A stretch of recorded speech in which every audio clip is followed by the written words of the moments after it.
નમસ્કાર મિત્રો, આજના વિડીયોની અંદર આપણે બોનસ શેર અને સ્પ્લિટ શેર વિશે સંપૂર્ણ માહિતી લેવાના છે. આજના વિડીયોની અંદર આપણે વાત કરશું કે બોનસ શેર એટલે શું, સ્પ્લિટ શેર એટલે શું અને શું બોનસ શેર અને સ્પ્લિટ શેરથી હંમેશા પ્રોફિટ હોય છે એ ડબલ થાય છે કે નહીં, અને આ બંને બોનસ શેર અને સ્પ્લિટ શેરની અંદર જે રેશિયો આવતા હોય છે, માની લો કે કોઈ કંપની 1:1 પ્રમાણમાં બોનસ જાહેર કરતી હોય છે, કોઈ કંપની 1:2 પ્રમાણમાં બોનસ જાહેર કરતી હોય છે, તો આ જે પહેલો ક્રમ અને બીજો ક્રમ હોય છે નંબરિંગની અંદર, તેને કઈ રીતે સમજવો જોઈએ તેની પણ આપણે ચર્ચા કરીશું. અને શું બોનસ શેરથી હંમેશા પ્રોફિટ જ થતો હોય છે કે નહીં, આ વિશે પણ આપણે ચર્ચા કરવાના છે. તો શરૂ કરીએ આજનો વિડીયો. સૌ પ્રથમ આપણે બોનસ શેરની વાત કરીએ તો જ્યારે કોઈ કંપની બહોળા પ્રમાણમાં નફો કરે છે અને તેની પાસે ખૂબ જ મોટા પ્રમાણમાં જે કહેવાય ને કે ભંડોળ હોય છે, રિઝર્વ હોય છે, આવી સિચ્યુએશન જ્યારે હોય છે ત્યારે કંપની પોતાના શેર હોલ્ડરોને જે છે એ બોનસ શેર છે એ ઇસ્યુ કરતી હોય છે. અને આ શેરમાં તમારે કોઈ પણ પ્રકારના રૂપિયા આપવાની જરૂર હોતી નથી. કંપની ટોટલી જે છે એ ફ્રીમાં શેર આપતી હોય છે. અને આ જે ફ્રીમાં શેર આપતી હોય છે તેની અમાઉન્ટ જે હોય છે તે કંપની પોતાના રિઝર્વ ફંડમાંથી જે છે તેને ફંડને તે યુઝ કરીને બોનસ શેર જે છે એ ઇસ્યુ કરે છે અને પોતાના શેર ધારકોને એ શેર પ્રોવાઈડ કરે છે. બોનસ શેરની અંદર કંપનીની ફેસ વેલ્યુની અંદર કોઈ પણ જાતનો બદલાવ થતો નથી. અહીં મિત્રો આપણે બોનસ શેરને એક્ઝામ્પલ દ્વારા સમજીએ તો માની લો કે તમારી પાસે કોઈ કંપનીના 40 શેર છે, જેની ₹100 પ્રાઇસ છે અને અત્યારે જેની કિંમત છે એ ₹4,000 ઇન્વેસ્ટમેન્ટ કરેલું છે. હવે કંપની 1:4 પ્રમાણમાં બોનસ જે છે એ જાહેર કરે છે. તો અહીં 1:4 જે રેશિયો નીકળીને આવે છે, તો અહીં જે આ પ્રથમ નંબર છે, 1 નંબર, તે રિપ્રેઝેન્ટ કરે છે કે નંબર ઓફ બોનસ શેર, કે તમને કેટલા બોનસ શેર જે છે એ મળવાપાત્ર થશે. અને જ્યારે 4 નંબર જે છે એ ડિસ્ક્રાઇબ કરે છે કે નંબર ઓફ શેર કે જે તમે તમારા ડીમેટ એકાઉન્ટમાં તમે હોલ્ડ કરેલા હોવા જોઈએ. તો અહીં એ મિનિંગ થાય છે કે કંપની 1:4 પ્રમાણમાં બોનસ શેર જાહેર કરશે, એટલે કે દર 4 શેરે એક તમને ઇક્વિટી શેર ફ્રી આપવામાં આવશે. આ રીતે રેશિયો કામ કરતો હોય છે. અહીં આપણી પાસે 40 શેર અવેલેબલ છે અને કંપનીએ 1:4 પ્રમાણમાં બોનસ ઇસ્યુ કરેલ છે. તો એનો મતલબ એવો થયો કે આપણે 10 ઇક્વિટી શેર્સ છે તે બોનસ તરીકે મળવાના છે. અને બોનસ શેર મળ્યા બાદ પ્રાઇસ હંમેશા સેમ રહેતી નથી, એટલે કે પ્રાઇસ જે છે એ ₹100 રહેશે નહીં. અહીં પ્રાઇસમાં એડજસ્ટમેન્ટ થશે. બિફોર બોનસ શેર પર શેરની પ્રાઇસ હતી તે ₹100 હતી અને 40 શેર હતા એટલે 4,000નું રોકાણ હતું. અને બોનસ શેર મળ્યા બાદ ₹80 જે છે એ પ્રાઇસ થઈ જશે, એટલે કે 50 શેર એને ગુણ્યા ₹80, એટલે ટોટલ રકમ થશે તે 4,000 જ થશે. માટે અહીં પ્રાઇસમાં કોઈ પણ જાતનો ફેરફાર થતો નથી. તમે જેટલું ઇન્વેસ્ટમેન્ટ કરેલું હોય છે તેટલું જ તમારું ઇન્વેસ્ટમેન્ટ રહે છે. અહીં કોઈ પણ જાતનો ફેરફાર થતો નથી. 2 ગણા પૈસા થતા નથી બોનસમાં. બોનસ શેરની અંદર પ્રાઇસમાં એડજસ્ટમેન્ટ થતું હોય છે. સૌ પ્રથમ આપણી પાસે 40 શેર હતા, 10 શેર બોનસ મળ્યા એટલે 50 શેર તો થઈ જશે. ભવિષ્યમાં જો આ શેરની પ્રાઇસ છે તેમાં વધારો થશે તો તમારા પોર્ટફોલિયોમાં પર શેર જે છે એમાં વધારો થશે. પરંતુ જે મેઇન કેપિટલ હોય છે તેમાં કોઈ પણ જાતનો ફેરફાર થતો નથી. માટે આ વાતને ખાસ ધ્યાનમાં રાખજો. બિફોર બોનસ શેર જે પ્રાઇસ હતી તે ₹100 હતી અને બોનસ અનાઉન્સ થયા બાદ જે એડજસ્ટમેન્ટ પ્રાઇસ હતી તે ₹80 પહોંચી ગઈ હતી. સો આ રીતે બોનસ શેર જે છે એ કાર્ય કરતું હોય છે. નેક્સ્ટ આપણે વાત કરીએ તો શેર સ્પ્લિટ.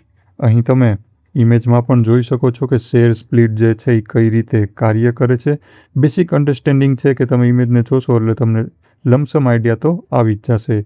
તો સ્પ્લિટ શેરની વાત કરીએ તો એમ સમજી શકાય છે કે શેરના જે છે એ ટુકડા કરી દેવામાં આવતા હોય છે. માની લો કે આ જે છે એ આપણો એક શેર છે, તો આના હવે આપણે 4 ટુકડા કરી દઈએ તો આ પહેલો શેર થશે, આ બીજો, આ ત્રીજો અને આ ચોથો શેર. સો સ્પ્લિટ શેર હોય છે તે આ રીતે કાર્ય કરતું હોય છે. હવે વાત આવે કે સ્પ્લિટ શેર જે છે એ શું કામ થતું હોય છે, એટલે કે શેર જે હોય છે તેને સ્પ્લિટ શું કામ કરવામાં આવતું હોય છે.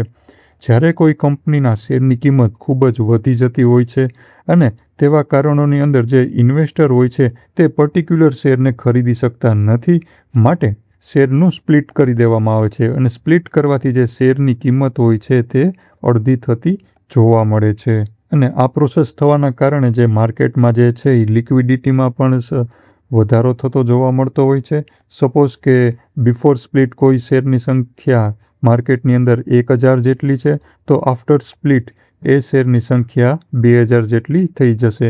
માટે ઇન્વેસ્ટર માટે પણ એક ફાયદો જોવા મળે છે, કારણ કે તે શેરમાં લિક્વિડિટીનું પ્રમાણ પણ વધી જતું હોય છે.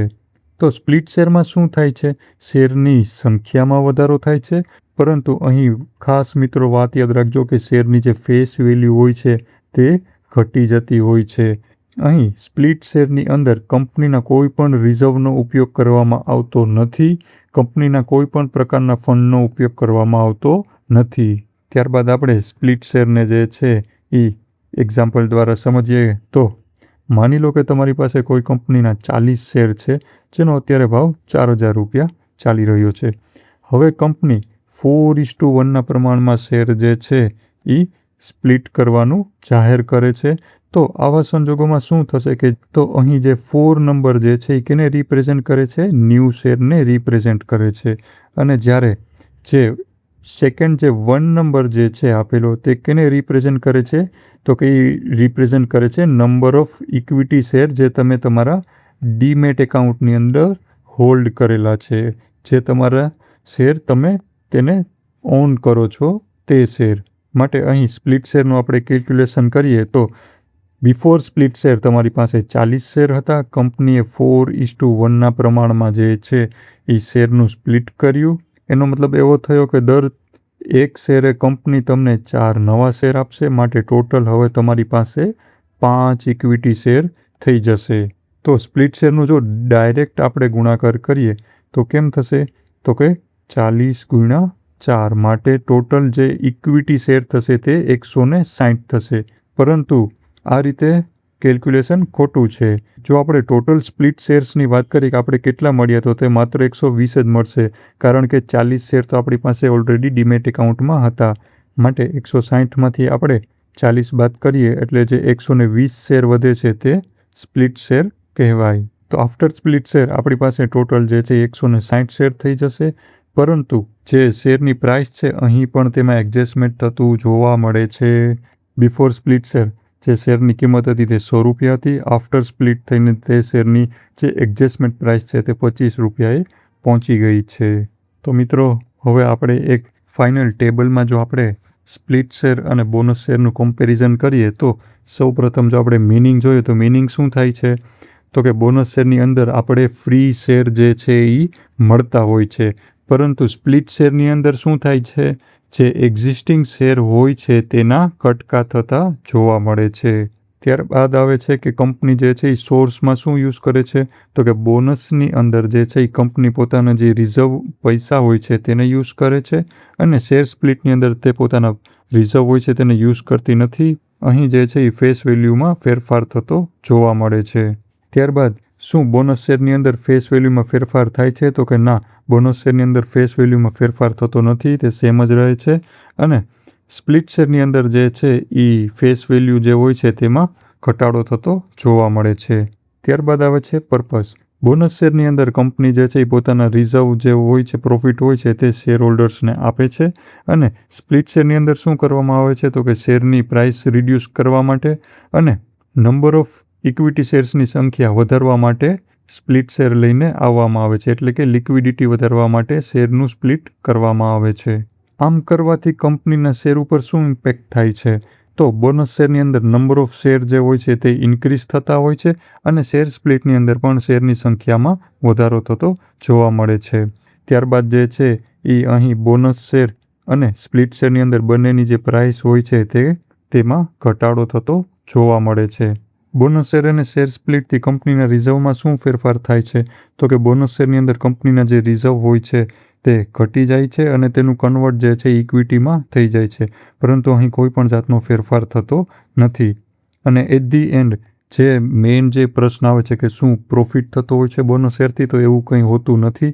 કારણ કે એટ ધી એન્ડ જે તમારી મેઇન જે ઇન્વેસ્ટ થયેલી અમાઉન્ટ હોય છે તે બોનસ શેર અને સ્પ્લિટ શેરની અંદર તે સેમ જ રહે છે. તેમાં કોઈ પણ પ્રકારનો ફેરફાર થતો જોવા મળતો નથી. સો મિત્રો, આ તો આજનો વિડીયો. આઈ હોપ તમને વિડીયો ગમ્યો હશે. તમારો કોઈ પ્રશ્ન કે હોય તો મને કોમેન્ટમાં કહેજો. વિડીયોને લાઇક કરજો. મળીએ આપણે નેક્સ્ટ વિડીયોમાં. Thank you so much.